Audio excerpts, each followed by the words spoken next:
Ngaha turaje Nyagasani twitabira ingoma y'urukundo ku izina ry'Imana Data na Mwana na Roho Mutagatifu, amen. Amahoro bana b'Imana, ni muhumure, Imana iradukunda, ije kudukiza kuri uyu wa gatandatu w'icyumweru cya 17 mu byumweru bisanzwe, none tariki ya mbere Kanama 2026, ubwo duhimbaza Mutagatifu Alphonse Maria wa Rigori. Uyu mutagatifu turamuzirikana ku bintu bitatu by'ibanze. Icya mbere ngo yari umucamanza, uwo murimo yakoze mu bwitange ndetse no gushyira mu gaciro. Icya kabiri amutubwiraho nuko habaye umuntu ukunda ukuri akazera n'amafuti, la verite. Nuko yakomeje kwiga kwa gushakisha ukuri nyirizina, Sofia, ubuhanga muri we akajya mvuga urukundo rw'Imana ruri kumureshya, ku buryo icya gatatu yahisemo guhagarika iyo mirimo y'ubucamanza yakoraga, ahitamo kwiyegurira Imana aho umusaseridoti. Ngo yaje gushinga umuryango w'abihaye Imana ngo bamufasha kwita kuri rubanda rugufi. Uwo muryango witwa abasaseridoti b'Umukiza. Alphonse Maria wa Rigori tumuzi nk'uwakunze Bikira Mariya agaharanira ukuri. Natwe dusabire kuba abanyakuri igihe cyose, tugende neza mu nzira z'Imana, tubeho mu kuri. Ukuri ni Yezu Kristo waducunguye. Dore amasomo agiye kudufasha kwegera Imana ndetse no kubaho mu kuri. Isomo rya mu gitabo cy'umuhanuzi Yeremiya umutwe wa 26 umurongo wa 11 kugeza ku 19. Abahereza bitambo n'abahanuzi bari bicaye imbere y'umuryango mushya w'ingoro, bamaze kumva amagambo ya Yeremiya, babwira abatware n'umuryango wose bati, uyu muntu akwiye igihano cyo gupfa. Yavugiye kuri umujyi amagambo namwe ubwanyu mwiyumviye. Yeremiya abwira abatware n'umuryango wose ati, Uhoraho ni wanyohereje guhanurira kuri iyi ngoro no kuri uyu mujyi ibyo namwe mwiyumviye. Ariko guhera ubu nimuvugurura imyifatire yanyu n'imigenzereze yanyu, mukumva ijwi ry'Uhoraho Imana yanyu, Uhoraho azareka amakuba yari yariyemeje kubateza. Naho njye ndi mu maboko yanyu, nimunkoresha icyo mushaka, icyo mubona gikwiye. Cyakora nimuramuka munyishe, mumenye ko mwebwe kimwe n'uyu mujyi n'abaturage bawo muramwihamije icyaha cyo kwica umwere, kuko mu by'ukuri Uhoraho ari we wanyohereje kuvuga aya magambo yose kugira ngo muyumve. Abatware n'umuryango wose babwira abahereza bitambo n'abahanuzi bati, uyu muntu ntakwiye igihano cyo gupfa. Yatubwiye mu izina ry'Uhoraho Imana yacu. Bamwe mu bakuru b'umuryango barahaguruka, babwira imbaga yose yari ikoraniye aho bati, Mika w'Imoreshiti wari umuhanuzi ku ngoma ya Hezekiya umwami wa Yuda, yabwiye umuryango wose wa Yuda ati, Uhoraho umugaba w'ingabo avuze atya, Siyoni izahingwa nk'umurima, Yeruzalemu ibitongo, naho umusozi w'ingoro ube impinga y'ibihuru. Hari ubwo se Hezekiya umwami wa Yuda n'imbaga ye bigeze bica uwo muhanuzi, ahubwo ntibagaragarije Uhoraho icyubahiro, bagahugurukira kumwurura. Uhoraho nareka amakuba yari yemeje kubateza, none twebwe twari tugiye kwikururira ishyano. Iryo ni ijambo ry'Imana. Zaburi 69. Igihe cyo kuntabara kirageze, Mana yanjye umva isengesho ryanjye. Uhoraho unsayure mu nzarwe ne kuzima, sintwarwe n'amazi ahurura, ikizenga ntikindenge hejuru, kandi sinshubire mu kuzimu kwimva. Naho ngewe ingorwa n'umubabare, ubuvunyi bwawe Mana yanjye buranyunamure. Ubwo nzaririmba izina ryawe kandi ryamamaze mu bisingizo. Abiyoroshya nibabibona bazishima bati, mwebwe abashakashaka Imana murakagwira. Kuko Uhoraho yumva abatishoboye, ntatererane abe bari ku ngoyi. Igihe cyo kuntabara kirageze, Mana yanjye umva isengesho ryanjye. Nyagasani Yezu nabane namwe. Amagambo mu Ivanjili ntagatifu yanditswe na Matayo umutwe wa 14 umurongo wa 1 kugeza ku 12. Muri icyo gihe Herodi umutware w'intara ya Galileya yumva iby'ubwamamare bwa Yezu, nuko abwira ibyegera bye ati, uriya muntu ni Yohani Batista, niwe wazutse mu bapfuye. Nicyo gituma afite ububasha bwo gukora ibitangaza. Kuko Herodi yari yarafashe Yohani aramuboha, aranamufungisha, abitewe na Herodiya umugore w'umuvandimwe we Filipo. Kuko Yohani yamubwiraga ati, ntibyemeye ko umutunga. Herode asigara ashaka kumwica, ariko agatinya rubanda rwabonaga ko Yohani ari umuhanuzi. Ku munsi wo kwibuka ivuka rya Herodi, umukobwa wa Herodiya abyinira mu ruhame, Herode aranyurwa. Nibwo arahiriye kumuha icyo ari bumusabe cyose. Nuko umukobwa amaze kugirwa inama na nyina, aravuga ati, ngaho mpera ahangaha ku mbehe umutwe wa Yohani Batista. Umwami niko kubabara, ariko kubera ndahiro yagiriye imbere y'abatumirwa be, ategeka ko bawumuha. yohereza ujya gucira Yohana umutwe mu nzu y'imbohe. Umutwe bawuzana ku mbehe, bawuha wa mukobwa awushyira nyina. Nuko abigishwa ba Yohani baraza, batwara umurambo we, barawuhamba. Hanyuma bajya kubimenyesha Yezu. Iyo ni ivanjiri ntagatifu. Bayoboke b'Imana, nimugire amahoro. Aha tugeze ni kuri buri munsi. Ndagusaba ngo ufungure buri munsi, ufungure buri munsi, kandi ufungure abandi buri munsi. Ineza y'Imana buri munsi. Buri munsi werekeze kuri Nyagasani, we nzira ukuri n'ubugingo. Kuri uyu munsi mutagatifu Alphonse Maria wa Rigori, twongeye tuzirikane ku bintu byose bidutera kubeshya, ibinyoma, cyo natwe tuba abanyakuri bashimisha Kristo. Tujye kuzirikana ku ngingo igira iti intandaro y'ubugome. Abantu benshi bagira ubugome, ariko se biba biturutse he? Uyu munsi turabona abahanuzi babiri tuza kubona bagiriwe nabi, bakorewe ubugome.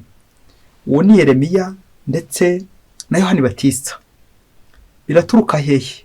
Ko bavugira Imana, bityo abo batumwa bakavuguruza Imana, ko bavugisha ukuri ni intabera, ariko abo batumweho ni abanyamafuti. Bya bindi Alphonse yanga, abanyamafuti, kwanga amafuti. Sosiyete zacu z'ubu neza neza zirajyana n'ijambo ry'Imana ry'uno munsi. Umuntu uvuga neza, umuntu uri gutubwira neza iby'Imana, kubera ko biri gutujomba, dushakisha uburyo bwose tugenda tumuhandahanda, tukamumenesha, tukamwirukana. Ibi nibyo bibaye gushaka kwirukana Yeremiya, kubera ko ari kuvugira Imana. Uko no kuvuguruza Imana. Yohani Batista yavugishije ukuri, biza kurangira Umwami Herode amweretse umujyi. Umwami Herode araduhagarariye twese natwe, kimwe na Herodiya, ariko nawe tutamuretse ntabwo tumwibagiwe, ntaze guturakarira. Hari afite uburyo batumurikira muri ubuzima turimo. Akenshi usanga ikinyoma cyahawe intebe kandi kikemerwa, ngo ukuri ngo nibyo abantu benshi bahuriyeho bakabyemeza. Ye baba we, ukibaza ngo harya ubu babantu bafite amafaranga rwa rubanza bakazarutsinda kubera kumenamwe amafaranga, za ruswa. Uko niko kuri, nibyo biriho mu isi muri iyi minsi turimo, aho usanga abantu babere intabera bari gukandamizwa, bari guteshwa agaciro, ngo babice. Natwe turaza kureba mu buzima bwacu ko hatambuka amafilime ameze nk'ayo, hatambuka témoignages zimeze nk'izo z'abantu bagambanira abandi. Ingingo remezo yacu rero ize kugufasha nanjye mfashe intandaro y'ubugome. Abahanuzi b'Imana bari kugambanirwa barerekeza ku bantu bose dushikamiye, nta nicyo badutwaye. Babantu beza bati baratubangamiye, buri gihe ugakora icyaha ukumva intungane ikubangamiye, ni ukugahora ushakisha uburyo wayihungeta, kuyicisha bitabuze. Wowe nanjye turatumiwe, turahamagawe kugira ngo tuze kwiranduramo urubori rw'ubugome bwose twaba dufite. Ivanjiri ituriho natwe muri ubuzima bwa buri munsi, aho tugambira gukora icyiza, tukaba mu buzima bwo kwishimisha. Ngo Herode yarekoze umunsi mukuru, uhimbaza amavuko, isabukuru. Ibyo byose nibiza gutwerekeza uburyo ubuzima bwa roho tugenda tubupfundikira, tugenda tubupfukirana. Ibyo kwishimisha bikaza, ya minsi mikuru, bya bitaramo, kaza kurangira turi no kugirira nabi muri ibyo bitaramo, kubera iki wa murengwe bwa businzi, bwa bugome bukazamukira aho ngaho. Kwiyemera, kwirata. Ivanjiri iratwibutsa uruhare natwe tujya tugira. Nshobora kuba nafata uruhare rw'uyu mukobwa wa Herodiya, uza akabyina agashimisha umwami, gushimisha abatware b'inosi, kubagusha neza, utugambo turyohereye, ibirori. Byose nshobora gufata uwo mwanya. Nshobora no gufata umwanya wa Herodiya, aho numva umuntu wese umbangamiye, aho ndi mu buzima bw'ubushoreke, uburayi n'ibindi byose, hagira umbangamiye, ngacishaho, ngashakisha ikintu cyose cyazamwicisha, nkamuha uburozi n'ibindi byinshi cyane. Ibyo byose rero natwe uwo mwanya twawukinaho muri iyi minsi. Nuko ngewe nka Herodi kaza kurangira mfashwe n'ariya marangamutima, kandi wasanga nari umuntu mwiza, naratinyaga Yohani Batista, ariko kubera kwanga kurekura umugati, kwanga kuva kwizima, kwanga kwivuguruza, ariko nkavuguruza Imana. Ubuzima buturiho natwe muri iyi minsi, abatware nta gihe kiyashyigera nkanga kwivuguruza ngo nafashe icyemezo ni nge shefu bataza kumbona nabi reka nkomere ku cyo navuze kandi cyose nicyo wavuze ari amafuti ngo amafuti y'umugabo ni bwo buryo bwe nawe hari igihe byaza kubaho Nyagasani ubwo tureba akabona turi kumujijisha yaduhaye umuryango tumuyoborere ariko ndindo kugira ngo mfate ibyemezo bidakwiye ese koko nsanze nibeshye koko ko Nyagasani ngera kumba n'imahirwe sinakongera kwivugurura nsanze nagabye igihugu nanjye kandi si igihugu cyari cya Herode ariko ngo kwiyemera ati kabone ko cyaba kimwe cya kabiri cy'igihugu cyanjye ndakiguha ahinya undi nawe ati mpereza vuba umutware batisa kumbehe umpereze kwivuguruza abantu bativuguruza ugatsimbara ku mafuti ugafunga umutwe ukanangira umutima kubera iki kwanga kwivuguruza ubuzima bwa Herodiya nawe uyu mukobwa nawe batumirwa be natwe baratumurikira akenshi no gukina uriya mwanya w'abatumirwa inkoma amashyi aho mbona umuntu ari gukora nabi sinzigera namwe mbivuga kubera iki hari umugati nshunze ataza kunkura ku butegetsi ataza kunyaga ati nkomeze amashyi natumiwe uje kuvumba gusa umutumirwa ariko nawe ufatanya cyaha ubwo buzima bene ubwo Yesu arabureba akabona twaragambaniye intumwa ze ba Yohani Batisa mubyeyi iyi nkuru ngiye gukubarira fata agatambaro kawe ushobora kuba ushinze urugo uri gutotezwa bari gukumenesha ushobora kuba ushinze urugo uri kurengana ushobora kuba urihaye Imana uri kurengana kubera icyo abanyamaboko urubanza rwaba rumwireho amazi iyi nkuru yumvana ubushishozi bityo nawe ize gukumurikira muri ubuzima urimo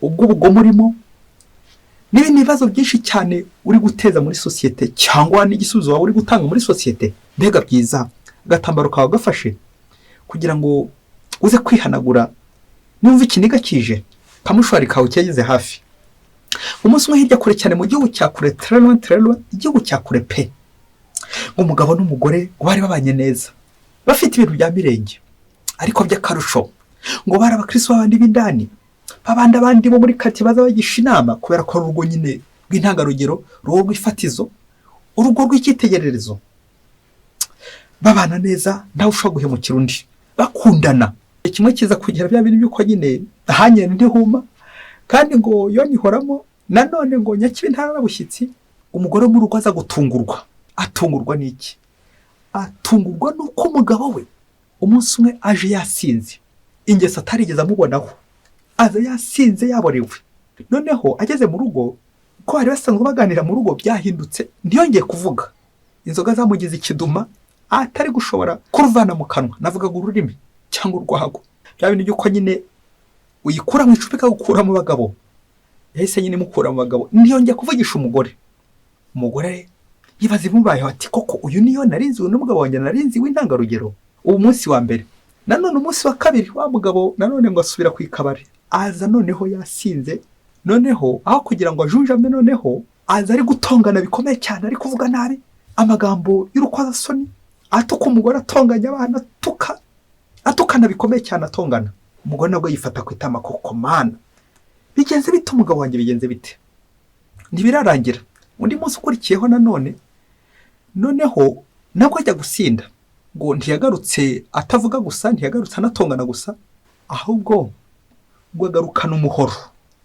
umuhoro ushyushye ati wibeshye ugira icyo uvuga ubundi mbite nkurangiza umugore abura aho yarigitire senda muhunga ndabigenza nti bigenze bite ku mugabo umugore atangira ararira umugore ahunze gatoya cyane yiheje gato nuko ajya kuri wa mukozi ndaza kukubwira ibyo umukozi mukanyura byumva nuko abwira wa mukozi ati umva rero sha ibi bintu kazibeshya umugore wanjye akabimenya dore uyu mupanga ahantu uteretse nzahita nkurangiza uyu muhoro niba uzahita ukurangiza nzagusezerera nta merekeza nguhaye dore ko wigenje ibintu madamu aramutse abimenye nakwica wa mukozi nawe bamubika mu bwoba buteye butyo ngo uyu mugabo rero intandaro y'ibi bintu ngo yacunze umugore adahari wazana indaya inshoreke kimwe na ba Herodiya shoreke ko ari Herodiya ariko kubera ko atashaka guseba imbere y'umugore ngo umugore azamenye ibyo yagiyemo, ajya kugira cya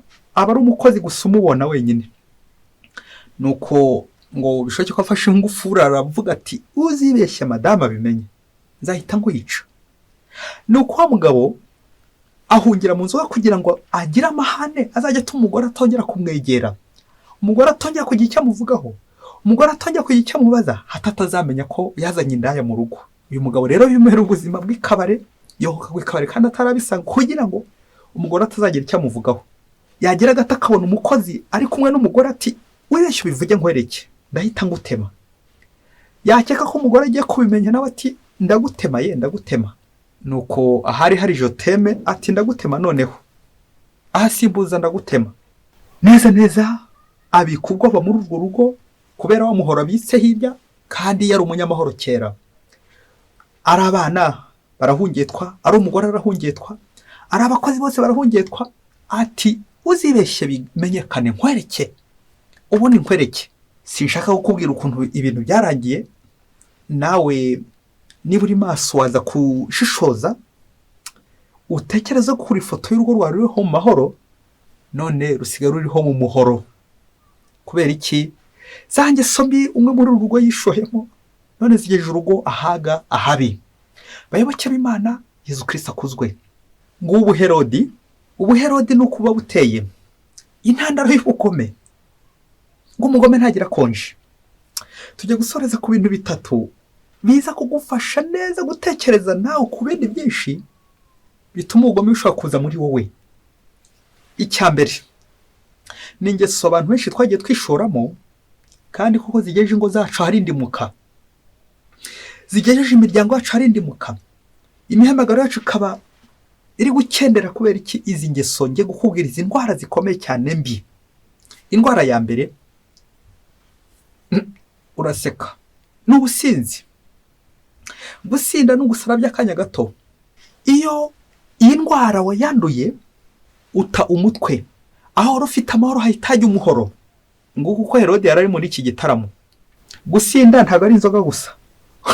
Ushobora gusinda ugasinda icyubahiro, ugasinda ubugome n'ibindi byinshi cyane, nk'abari mu bukwe nyine basinze. Nibyo bitumye nata controle. Herode ataye controle. Kubera iki? Inzoga zimugeze mu mutwe, mu bwonko ndetse no mu mutima zagezeyo. Ubusinzi bwaje. Iyo ubusinzi bwaje mu rugo nta yindi gitangira, n'ingeso mbi nyinshi cyane zihita zihakomereza. Uzasanga umugabo wawe cyangwa umugore wawe yari umuntu mwiza, none ahindutse ate umubi, yasaze nyine. Bwa busazi buraza kumufasha afata umuhoro, atangira hemuke, kandi yari umugwaneza. Yinjiriwe yaranje kwandura, byarangiye. Ubusinzi wa mubyeyi we dufite muri nose abantu biyahuza iby'ubwenge, bikarangira nyine bari guta ubwenge, bari guta umuhanda, bari kuvuga nabi, bari gutongana. Kandi umugabo yari mwiza, umugore yari mwiza, umwana yari mwiza. Byatewe n'iki? Gusinda, bikaza kurangira uri kurenga umuhanda, uri kurenga inkombe. Ba Herode rero nabo barasinze umurengwe, bituma bagambanira Yohani Batista. Indwara ya kabiri kandi ikomeye cyane ni n'imvugo umuhanga avuze ati attention, nutangira kwisha itegeko rya 5 n'irya 6 bizabishoreranye byombi. Nutangira gusambana, ingeso mbi y'ubusambanyi ikuru ubwicanye ku buryo bukomeye cyane, ikuru ubugome, aggressivity. Ubusinzi bukurura aggressivity, bwa bugome no gusambana. Ingeso, iki cyaha iyo wacyanduye ubwacyo kifitemo ubushitani, uhita bizana ubugome. Ati nihagira ubimenya no nzamuturitsa, nzamwica. Nihagira umenya ko iriya shoke tubanye uriya ndaya, nzamwica, nzamuturitsa. Iyo mihigo yose ukagenda uyihiga vuga tubimenye bitamwica. Nibyo biranga nyine wa mugabo, kubera ingeso mbi iki cyaha yaguyemo, birangiye afashe umuhoro ati bimenyekana nkwica. Ibi nibyo byabaye kuri Yohani, ko yavugishaga ukuri, none biramenyekanye. Herodiya ko bikose ntazamworohera. Yohani Batista azize iki cyaha, ubushoreke, ubusambanyi. Ni icyaha kizana roho mbi. Abantu benshi ntibari bazi ko ubusambanyi buzana roho mbi. Ngo biranashoboka ko Herode yari umuntu mwiza, ariko kubera guhura na Herodiya wari wifitemo buriya bugome, birangira Herode nawe abaye umugome. Icyaha cy'ubusambanyi gikurura roho mbi. Iyo Herode asambanye na Herodiya ashobora kuba afite roho mbi y'ubugome, igahita yaduka muri Herode, bikaza kurangira Aggressivity yicisha Yohani Batisa. Ngo ubwo ubugome buramanutse buturutse muri iyo ngeso mbi. Kandi abantu benshi ntibari bazi ko icyaha cy'ubusambanyi, abantu benshi bakunze kuvuga ngo sida, imitezi, mburugu byanduye mu mibonano mpuzabitsina. Nyamara no mu mibonano mpuzabitsina handuriramo indwara za roho nyinshi cyane. Amashitani aratambuka, ubugome bugatambuka, umushiha, umujinya, uburakari, jalousie, byose nabyo bitambukira aho ngaho. Uzasanga umugabo yari mwiza, kubera ko atangiye kuguca inyuma n'umugore wawe, nuko Aggressivity, aggressive, urugo rwanyu ruri ku rw'abagome, rujyamo umuhoro. Kubera iki? Za ngeso mbi ziri gukurura sekibi. Reka dusoreze ku ndwara ya gatatu. Ikizakubwira umuntu sekibi yatangiye kwinjira, ubugome bwatangiye kuza, n'ubuzima bw'umurengwe, la vie luxueuse. Kubaho wumva utanyuzwe, ibitaramo, gufana, kurara amajoro, ubuzima bw'ikabare. Ibi byose ntibiranga ubuzima bw'umurengwe. Kumva ko utanyuzwe no kuba uri wagusangira nabi wawe, ukumva ko ubuzima bw'ikigare bwo buza kugufasha guhura n'abandi benshi kandi bari gukuyobya. La masse n'a pas de raison. Ikigare nta bwenge kigira. Ariko kubera ko wafashwe, uraza kugenda wohoga kuri ibyo bintu biryoshye, ibyo bintu wumva ari byiza byose. Ubuzima bw'umurengwe, iraha, atashye wa mubyeyi, iraha, kubaho mu iraha, wishimisha. Aho niho nshaka gusoreza. Kubaho wishimisha ariko uri gushimuta abandi, uri no gushavuza Imana. Ubwo buzima bene ubwo burangwa n'ingeso mbi cyane zo kwishimisha, ugashimisha umubiri nk'abaherodi bose n'abaherodiya. Aho se kibari kwinjira, ubugome buri kwinjira, nuko bikaza kurangira roho iri kumanuka, umubiri uri kuzamuka. Lo corporel yazamutse, lo spirituel yamanutse. Ese wageze ngo Herodiya suko byatangiye? Yabuze lo spirituel, Herode nawe nuko abura lo spirituel, babura ubuzima bwa roho. Ubuzima burakendera bwa roho, ubwo umubiri arabwimakaza ngo kwishimisha.